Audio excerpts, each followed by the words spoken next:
Today we will start the unit 4, that is non-aqueous solvent. As we know that the most of the chemical reactions are performed in water, and water is also called as the aqueous solvent. Why most of the reactions are performed in water? It is because water is the cheapest solvent.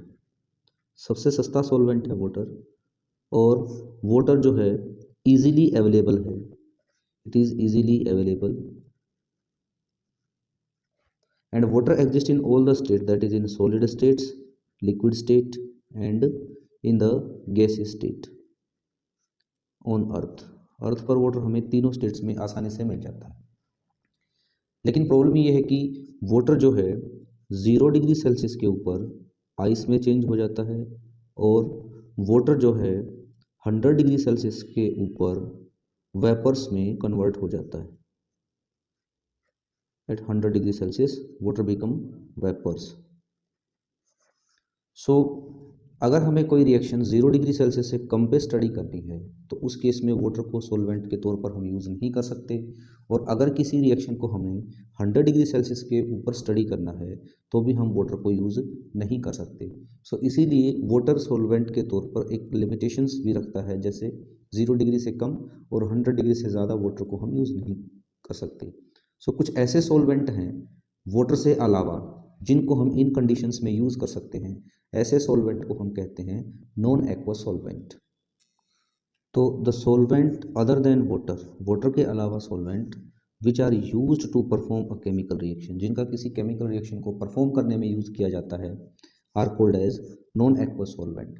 Non aqueous solvents के अगर examples की हम बात करें तो for example that is number 1 liquid ammonia, liquid NH3, number 2 liquid sulfur dioxide, number 3 liquid hydrogen fluoride, number 4 sulfuric acid H2SO4. तो ये वो सॉल्वेंट है जिनका हम बेसिकली यूज़ कर सकते हैं वाटर के अलावा केमिकल रिएक्शंस को परफॉर्म करने के लिए, and these solvents are called as non aqueous solvent. Non aqueous solvent. Next is the physical properties of solvent. There are some physical property of the solvents which are very important for their role to perform a chemical reactions. These physical properties are number 1 melting and boiling point of the solvent. Melting और boiling point के बीच का जो temperature होता है वहाँ पर कोई भी सॉल्वेंट लिक्विड फॉर्म में एग्जिस्ट करता है. मेल्टिंग पॉइंट से पहले सॉल्वेंट सॉलिड स्टेट में होता है, और बॉइलिंग पॉइंट से के बाद में कोई भी सॉल्वेंट जो है वो वेपर स्टेट में, गैस स्टेट में होता है. सो मेल्टिंग एंड बॉइलिंग पॉइंट के बीच का जो टेम्परेचर है उस पर कोई भी सॉल्वेंट किस में होगा, लिक्विड रेंज में. And second one is the heat of fusion and heat of vaporisation. The third one is the dielectric constant. Dielectric constant is also represented by this epsilon. And fourth one is the dipole moment, which is represented by mu, and the finally viscosity, which is represented by the neta, or this neta is also called as the viscosity coefficient. So first one is the melting and boiling point or liquid range. Melting and boiling point range of a solvent determine the temperature range in which a solvent exists in the liquid state. Melting और boiling point का के बीच वाला जो temperature होता है वही temperature ये बताता है कि इतने टेम्परेचर के बीच में कोई सॉल्वेंट जो है वो लिक्विड स्टेट में एग्जिस्ट करेगा.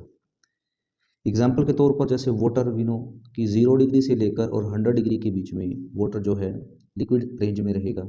लिक्विड अमोनिया की अगर हम बात करें तो -77.7 डिग्री से लेकर -33.4 डिग्री तक लिक्विड अमोनिया जो है वो लिक्विड स्टेट में रहता है. और third one is the sulphuric acid. Sulphuric acid की अगर हम बात करें तो 10.4 डिग्री सेल्सियस से लेकर 300 डिग्री सेल्सियस तक जो है सल्फ्यूरिक एसिड हमें लिक्विड स्टेट में मिलेगा. इस टेबल से हमें ये पता चलता है कि जो ऑर्डिनरी टेम्परेचर है हमारे, उस टेम्परेचर पर हम वाटर को एज ए सॉल्वेंट यूज़ कर सकते हैं. लेकिन बहुत लो टेम्परेचर की अगर हम बात करें, -डिग्री में बहुत लो टेम्परेचर है, अगर वहाँ हम बात करें तो लिक्विड NH3 की हम एज ए सॉल्वेंट के तौर पर यूज़ कर सकते हैं. लेकिन बहुत ज़्यादा टेम्परेचर की अगर हम बात करें 100, 200, 300, so in this case we can use the sulphuric acid as a solvent at very high temperature range. Second one is the heat of fusion. Heat of fusion is also represented as del H FUS, and heat of vaporization is also represented as del H VAP. Del H vaporization. हमें पता है कि the amount of energy required, किसी भी solid को अगर हम गर्म करेंगे तो ये सॉलिड क्या बन जाएगा, लिक्विड। तो सॉलिड का लिक्विड में कन्वर्ट होने की प्रोसेस को हम क्या कहते हैं, फ्यूज़न प्रोसेस। और जितनी भी हीट या जितनी भी एनर्जी हम सॉलिड को लिक्विड बनाने के लिए उसको देते हैं, इसको कहते हैं हीट ऑफ फ्यूज़न। इसी तरह से अगर कोई सॉल्वेंट लिक्विड स्टेट में है तो उसको अगर हम आगे फिर दोबारा गर्म करने लग जाएं तो ये सॉलिड जो है लिक्विड स्टेट में, ये जो लिक्विड है ये वेपर स्टेट में कन्वर्ट हो जाएगा, वेपर स्टेट, और I can say this will change into the gaseous state. So किसी भी लिक्विड को वेपर या गैसियस स्टेट में चेंज करने के लिए वाली प्रोसेस को हम क्या कहते हैं, वेपोराइजेशन प्रोसेस। और किसी भी लिक्विड को वेपर्स में कन्वर्ट करने के लिए जितनी भी हीट या एनर्जी हम प्रोवाइड करवाते हैं, this is called as enthalpy of vaporization. Enthalpy of fusion और एंथैल्पी ऑफ वेपोराइजेशन जितनी ज़्यादा होगी, जितनी ज़्यादा हीट हमें देनी पड़ेगी, इसका मतलब है कि सॉलिड या लिक्विड के मॉलिक्यूल उतनी ही स्ट्रांगली एक दूसरे के साथ जुड़े हुए हैं। So enthalpy of fusion and enthalpy of vaporization helps to know that the nature of molecular strength between the molecules of a solvent. If the solvent molecules are strongly bind with each other, they are having strong force of attraction with each other, then we have to give more energy to break this strength between the molecules of the solvent. Solvent के molecule के बीच में strength कितनी ज़्यादा है, इसका एक better idea हमें ट्रॉटन constant से मिलता है। ट्रॉटन कांस्टेंट जो है it is equal to the ratio of the enthalpy of vaporization to the boiling temperature of the solvent. ज़्यादातर सॉल्वेंट के लिए ट्रॉटन कांस्टेंट की जो वैल्यू है वो 21.5 होती है अगर हमारी एंथैल्पी ऑफ वेपोराइजेशन कैलोरी में दी हो और जो बॉइलिंग टेम्परेचर हो वो डिग्री सेल्सियस के अंदर दिया गया हो। लेकिन अगर हमारा एंथैल्पी ऑफ वेपोराइजेशन जो है इसकी वैल्यू जो है इन जूल में दी हो और टेम्परेचर जो है बॉइलिंग टेम्परेचर ये इन डिग्री सेल्सियस में हो, तो जो हमारे मोस्ट ऑफ द लिक्विड्स हैं, most of liquid solvent, the value of Trouton constant is 90। जितनी ज़्यादा वैल्यू होगी ट्रॉटन कांस्टेंट की उतनी ही ज़्यादा फोर्स ऑफ अट्रैक्शन होगा सॉल्वेंट के मॉलिक्यूल के बीच में। Third one is the dielectric constant. Dielectric constant हमें ये बताने में हेल्प करता है कि कोई भी सॉल्यूट किसी भी पर्टिकुलर सॉल्वेंट में आसानी से डिज़ोल्व होगा या डिज़ोल्व इजीली नहीं होगा। तो जितनी ज़्यादा वैल्यू होगी डाइलेक्ट्रिक कांस्टेंट की किसी भी सॉल्वेंट के लिए उतनी ही आसानी से जो है सॉल्यूट सॉल्वेंट में घुल जाएगा और उतनी ही इजीली वो केमिकल रिएक्शन उस पर्टिकुलर सॉल्वेंट में परफॉर्म्ड होगी। Next one is the dipole moment. supposed to be a solvent that is HF.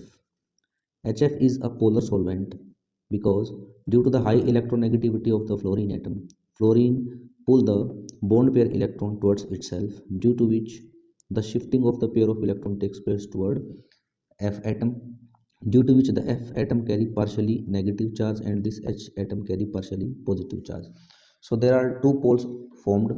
One is the positively charged pole and the another is the negatively charged pole. So two poles are formed, so I can say the dipole is formed. This dipole can be represented by the dipole moment and mu. The dipole moment depend upon the charge on the ions, that is Q. Either it is positive or it is negative. It is the charge on this ion and the distance between these two ions, that is D. And the unit of the dipole moment is D by or capital D. If a solvent having high dipole moment value, then solvent will be polar. Higher the value of the dipole moment for a solvent, then more will be the polar nature of the solvent. जितनी ज़्यादा dipole moment की value होगी solvent उतना ही ज़्यादा polar होगा, और जितना ज़्यादा पोलर solvent होगा, अगर हमारा सोल्यूट आयनिक होगा या कहीं की पोलर सोल्यूट होगा तो वो उतना ही ज़्यादा डिजोल्व होगा इस पोलर solvent के अंदर.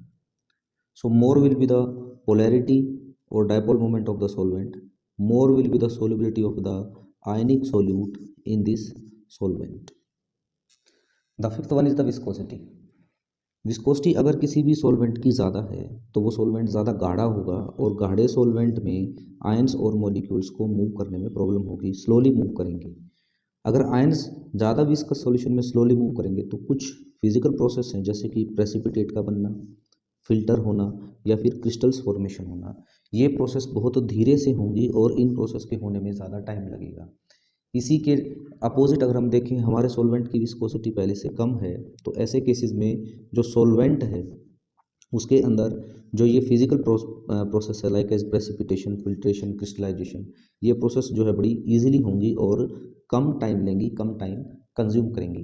तो these were the few properties of the solvents which are important for the purpose of the solvent that to be used for a particular chemical reaction.